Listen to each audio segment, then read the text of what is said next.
Vamos para Descartes. Descartes é um cara bem fera, né? Então, primeiro ponto, saquei aqui, ó, Descartes. O que eu quero de Descartes? O que eu quero? O instrumento intelectual empregado por Descartes para analisar os seus próprios pensamentos tem como objetivo um instrumento intelectual. Então vai aparecer alguma coisa aqui no texto que é empregado por Descartes para atingir um determinado objetivo, né? Então, o que a gente sabe sobre Descartes? Onde que ele está na filosofia? Ele está lá na filosofia moderna. Descartes é um dos grandes, né? Está ali titular da seleção. É um dos grandes, né?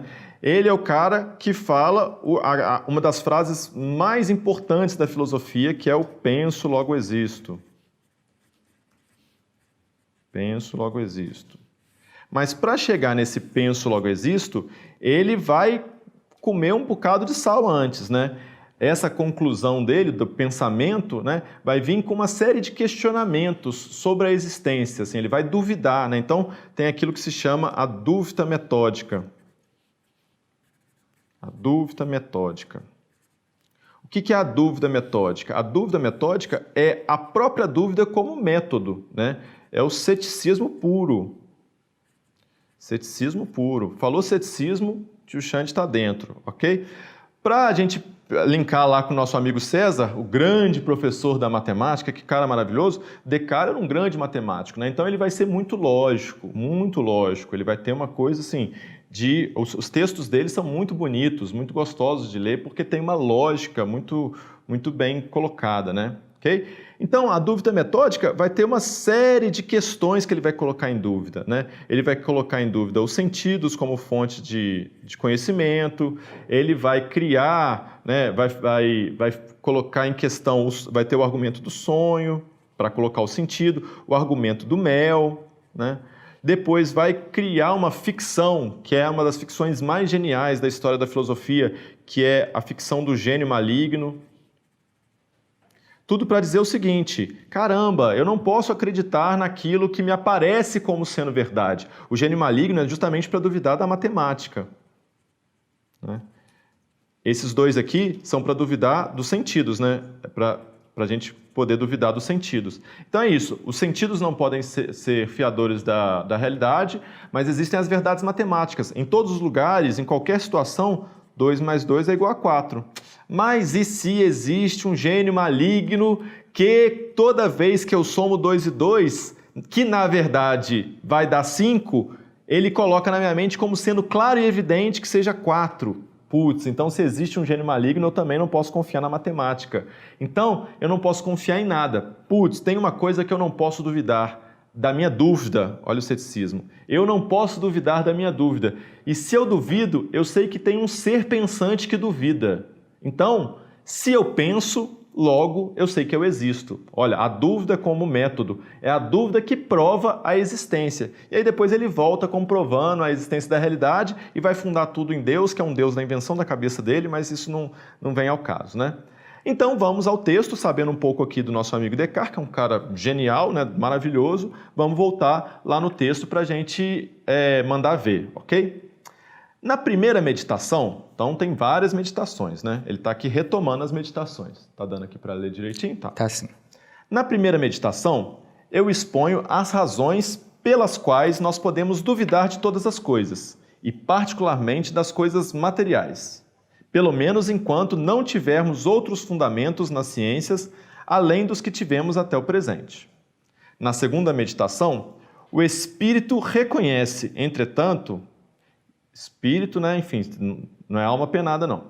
Na segunda meditação, o espírito reconhece, entretanto, que é absolutamente impossível que ele mesmo, o espírito, não exista.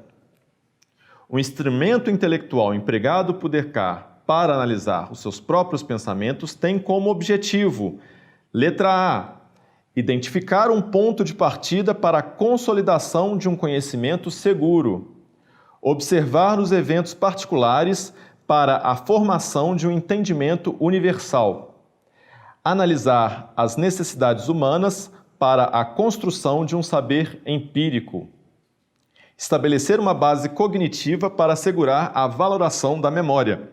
Letra E. Investigar totalidades estruturadas para dotá-las de significação. Tempo para a resposta de vocês.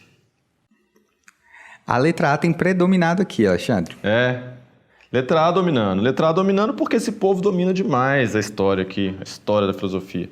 Então é isso. O que o Descartes está querendo?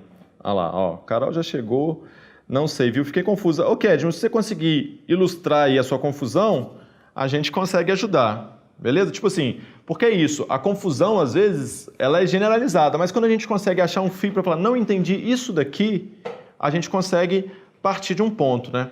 Eu digo isso desde a primeira aula, assim, para quem é meu aluno, né? A filosofia não pode amedrontar a gente, né? Ela não pode amedrontar. Os textos, eles são difíceis, é isso. São 2000 e tantos anos de reflexão filosófica. A galera não brincava em serviço, eles metiam logo as palavras difíceis lá. E a gente está falando das coisas mais importantes da vida, assim, né? Sobre o mal, sobre a existência humana, sobre a liberdade e às vezes sobre outras papagaiadas todas, né? Mas o ponto é esse, assim, quando a gente consegue ir caminhando, sem medo, a coisa vai fluindo, beleza? Olha lá, a Carol falou da letra E também, né? Sim, que gerou uma dúvida. Me fala por que não pode ser a E. Ótimo. Então, a letra A é essa, identificar um ponto de partida para a consolidação de um conhecimento seguro. Essa é a proposta propriamente do nosso amigo Descartes, né? Isso aqui é como se fosse o programa de governo dele. O programa de governo. Programa de governo do Descartes. Ele quer o quê? Ele quer falar o seguinte, olha galera, eu vou questionar tudo que já existe, né? Então, quando a gente vai falar daquela coisa da teoria crítica, lembra lá dos nossos amigos da Escola de Frankfurt? Esse aqui é um dos caras da crítica, ele dá origem à crítica. O que significa crítica? Significa você colocar em questão o conhecimento, né? Você está colocando em questão o conhecimento. As meditações de Descartes, elas servem justamente para colocar em questão esse conhecimento. Só que ele não quer só colocar em questão, porque o Descartes não é o chatão do rolê, sacou? O cara que só fica de onda, que só fica lá falando mal dos outros. Ele quer falar o seguinte, a galera até hoje não conseguiu fazer uma coisa que eu vou conseguir, que é dar um fundamento, né? Dar uma solidez para o conhecimento. E aí ele vai tentar identificar isso, né? Então ele vai falar aqui nesse resumo, né? O espírito reconhece. Quem que é o espírito? O espírito é a razão humana. A nossa capacidade de raciocínio. A gente reconhece, né? O ser humano reconhece que é absolutamente que ele mesmo, o espírito, não exista. Por que é impossível que ele não exista? Porque ele duvida. Esse é o ponto, né? Então isso aqui está interligado com isso daqui, né? O penso logo existo, que tem uma vírgulazinha aqui que eu pulei. O penso logo existo, né? O penso logo existo vai pegar essa daqui, ok? Beleza? A letra E, investigar totalidades estruturadas para dotá-las de significação. O que ele está dizendo? Ele está dizendo aqui, ó, totalidades estruturadas. A gente pode pensar nas totalidades lá do nosso amigo, da nossa amiga Hannah Arendt, né, o totalitarismo, mas vamos voltar antes. Totalidades são formas de pensamento. São formas de pensamento, né, para dotá-las de significação. Não é isso que ele está fazendo, né? Ele está questionando para solidificar, né? Para solidificar. Beleza, Carol? Ele não tá com isso, né? O texto está só fazendo esse texto do Descartes está fazendo uma recapitulação daquilo que ele já fez, né? Esse texto exigia de nós que a gente conhecesse um pouco de Descartes, né? Exigia de nós um pouco isso. Mas exigia que a gente conhecesse os pontos mais básicos de Descartes. Não exigia, por exemplo, que eu soubesse aqui desses pontos, né? Eu teria que saber nessa questão isso, o programa de governo, né? Qual que é o objetivo do Descartes? O objetivo do Descartes é esse, achar um ponto de partida. Qual que é o ponto de partida? O pensamento. O pensamento. Se eu penso, eu existo. Beleza?